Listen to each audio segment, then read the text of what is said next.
شور د بلبلو په وطن مو جوړ بهار دی هر خوان نحمده ونصلي على رسوله الكريم وعلى آله وأصحابه أجمعين. أما بعد، حاضرین و بینندگان محترم، کارمندان محترم مرکز رسانه ها و همکاران محترم اداره ملی احصایه و معلومات،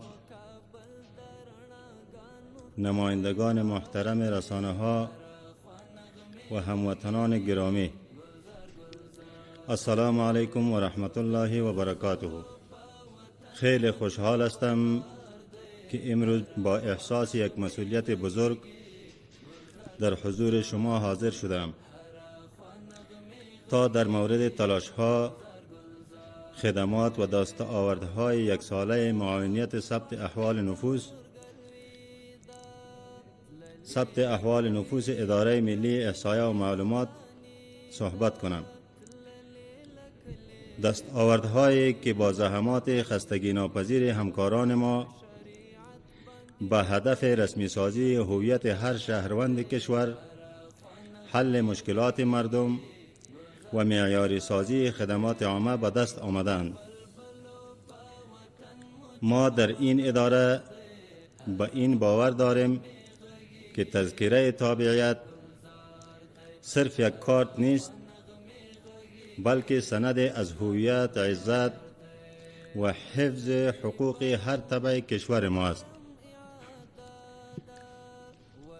حاضرین و بینندگان محترم، اجازه دهید در حضور ارزشمند شما درباره فعالیت‌ها و دستاوردهای مهمی که در جریان یک سال گذشته در این بخش، یعنی معاونیت ثبت احوال نفوس، انجام شده است، جزئیات مفصل از آن را ارائه کنم. سال 1446 هجری قمری برای ما سال پر از چالش، در عین حال سال نوآوری و خدمات صادقانه بود. در این سال روند توزیع تذکره در سطح کشور با یک تحرک جدید آغاز شد. با مشکلات مردم توجه جدی صورت گرفت و راهکارهای جدید در این زمینه ایجاد گردید. حاضرین گرامی، در سال 1446 هجری قمری، یعنی از سرطان سال 1403 هجری شمسی الی سرطان سال 1404 هجری شمسی، ما توانستیم که از طریق مراکز توزیع تذکره برقی و آسان خدمت برای 2 میلیون و نزدیک به 454 هزار تن از هموطنان تذکره برقی توزیع نماییم که از این میان 1 میلیون و نزدیک به 778 هزار برای مردان و نزدیک به 600 هزار دیگر آن برای زنان بوده است. همچنان در این سال برای نزدیک به 100 هزار تن از هموطنان دیگر خدمات پس از توزیع این تذکره ها، یعنی تجدید، مصنع، اصلاح عمر و اصلاح نام نیز ارائه شده است. در همین مدت بیشترین تذکره در ولایت کابل توزیع شده که شمار آن نزدیک به 629 هزار می رسد. قندهار با توزیع 178 هزار، هرات با 175 هزار، بلخ با 150 هزار و ننگرهار با توزیع 109 هزار تذکره از جمع ولایت‌های اند که به ترتیب بیشترین تذکره را توزیع کردند. این ارقام بیانگر این است که ما به خاطر گسترش خدمات و تثبیت هویت و حفظ حقوق هر تبع کشور در سراسر افغانستان تلاش نموده ایم. با کمال خوشی باید بگویم که در این سال مجموع تذکره های برقی توزیع شده به بیش از 16 میلیون رسیده که از این میان نزدیک به 10 میلیون آن صرف پس از به قدرت رسیدن دوباره امارت اسلامی افغانستان در سراسر کشور توزیع شده است. همدارنګه محترم و حاضرینو، د عامه خدمتونو د وړاندې کولو بهیر اسانتیاوې منځته راوړل د بریالیو دولتونو له مهمو ځانګړنو څخه ګڼل کیږي، ځکه عامه خدمتونه د یو هیواد د وګړو له بنسټیزو حقونو او اړتیاو څخه دی. له همدې امله مو تیر کال د آسان خدمت مرکزونو پراختیا ته جدي پاملرنه وکړه او پر دې وتوانېدو چې په 4 زونی ولایتونو کې د آسان خدمت مرکزونه تجهیز او فعال کړو. له دې مرکزونو څخه چې شمېر یې اوس 11 ته رسیږي، تیر کال څه باندې 500,000 هیوادوالو ته په لنډ ممکن وخت کې تر یوه چتر لاندې بېلابېل خدمتونه وړاندې شوی دی. په متحده عربي اماراتو کې د آسان خدمت مرکز هم په ډېر ښه ډول خپل خدمتونه وړاندې کوي چې تر دې دمه یې هلته 5,632 افغانانو ته اړوند خدمتونه وړاندې کړی او همدارنګه د کابل مکریانو آسان خدمت مرکز کې د نورو خدمتونو ترڅنګ د بهرنیو چارو وزارت اړوند قنصلي خدمات هم فعال دی چې تر دې دمه یې څه باندې 12,000 هیوادوالو ته یاد خدمات رسولی دي. علاوه بر این توزیع تذکره‌های برقی در بخش تذکره‌های کاغذی، کارت‌های تولد، خدمات اصلاحی و خدمات پس از توزیع نیز به صدها هزار شهروند خدمات ارائه شده است.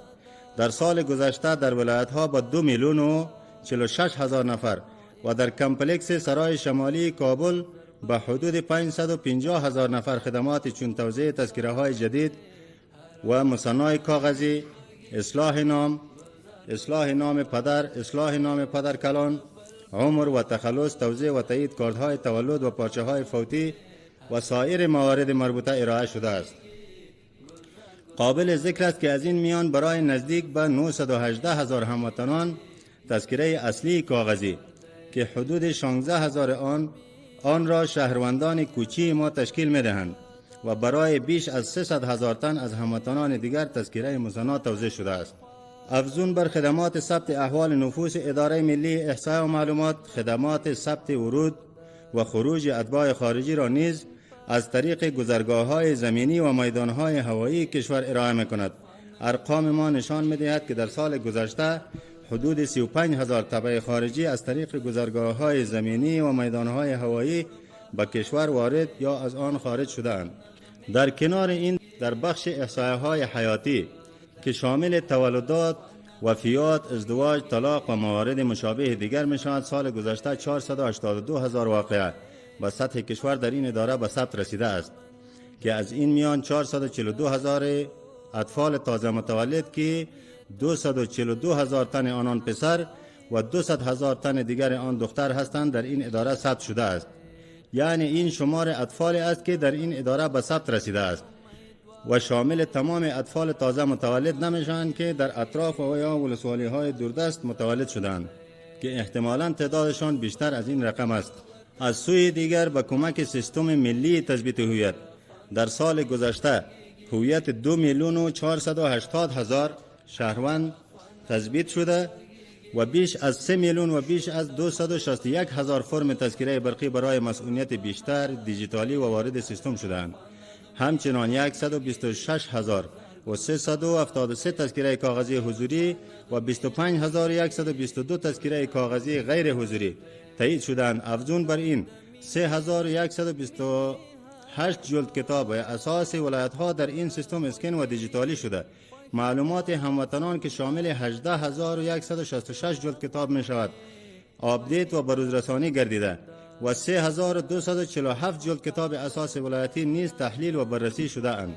پر دې سربیره هیوادوالو ته د لا ډېرې اسانتیاو په مخه د پیژندپاڼو د اصلاحاتو په برخه کې ځینې صلاحیتونه ولایتي ریاستونو ته ورکړل شول چې له دې سره د خلکو د وخت ضایع کېدل کم شوی او ستونزې تر ډېره بریده په خپله سیمه کې حل کیږي.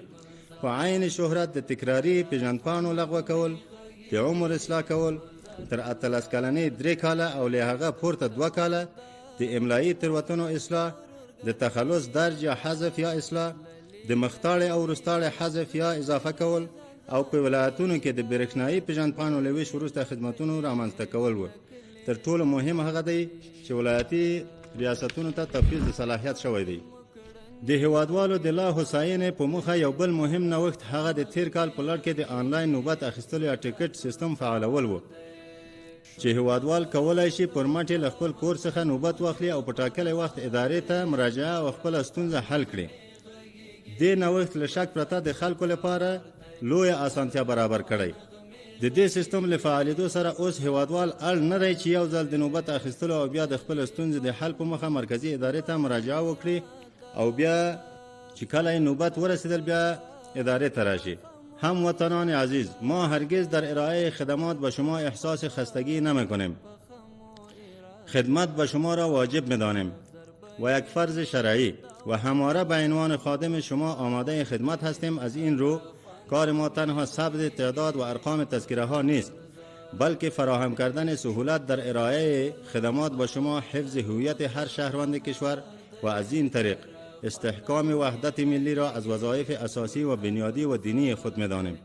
در کنار این کاملا باور داریم که ارائه خدمات عامه هرگز خالی از مشکلات و موانع نیست. طبیعی است که در جریان این روند بزرگ ملی گاهی کاستی‌ها، موانع یا مشکلات تکنیکی به وجود می‌آید. ما از صبر، همکاری و اعتماد شما سپاسگزاریم و با اخلاص و صداقت کامل اطمینان می‌دهیم که برای سهولت به شما از هیچ تلاش فرو گذار نخواهیم کرد. تلاش ما این است که برای حل مشکلات و تسهیلات هرچه بهتر هر روز سیستم‌ها و روش‌های خود را بررسی، اصلاح و امکانات نوآورانه و بهتر را فراهم کنیم. در پایان از همه همکارانم که با صداقت کامل مسئولیت‌های خود را انجام می‌دهند و همچنان از مسئولان محترم مرکز رسانه‌ها و شما خبرنگاران گرامی که تلاش‌ها و پیام‌های ما را به مردم می‌رسانید از صمیم قلب سپاسگزاری می‌کنم و آخر دعوانا ان الحمد لله رب العالمین. گلزار دے